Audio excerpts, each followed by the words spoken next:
university level requires us to consider all of the cautions and problematizations that I've mentioned up to this point. And the shame is that usually professors don't. On the whole, efforts to include gaming in the classroom, particularly at the university level, rely on intuitive leaps by faculty attempting to bridge the gap between dissemination and uptake, often without due consideration or even awareness of the efforts of educational theorists to assess the efficacy of games in the classroom. These often inspired efforts may often remain isolated and from similar efforts elsewhere, falling by the wayside when the professor teaches a different course or takes a research lead. When considered from a broader theoretical perspective, these efforts to use games, technically enhanced games in particular, as teaching tools fall into two larger pedagogical paradigms. The first relates to student engagement, often invoking some aspect of active or experiential learning as a pedagogical approach, even if that term is more intuitively understood than precisely defined. This is particularly true when you're referring to things like Bloom's taxonomy of learning, where instructors are instinctively trying to prompt students to move from a passive recipient of knowledge to active participants in terms of synthesis and evaluation. Theoretical frameworks, however, do exist.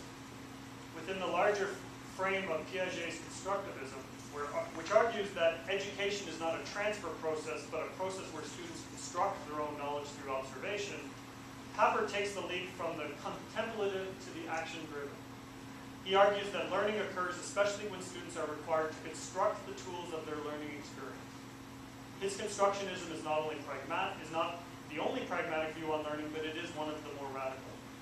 The key here is that experiential learning occurs only after experience or events have been transformed by either reflection or action, or preferably both. The second paradigm incorporates variations of Fred Davis's technological acceptance model, which evaluates the likelihood of individuals and groups adopting a particular technology. This well-validated model pairs technologically focused variables, and I just lost my thoughts,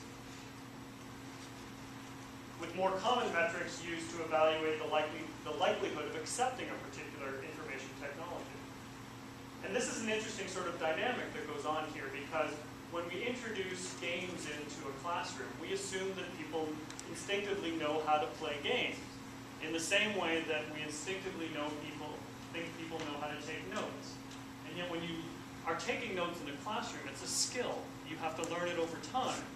But when you're playing games, we assume that you just know how to play games. And yet playing games is a skill too. It's a very sort of long, imagine all the people you know who are Xbox fanboys.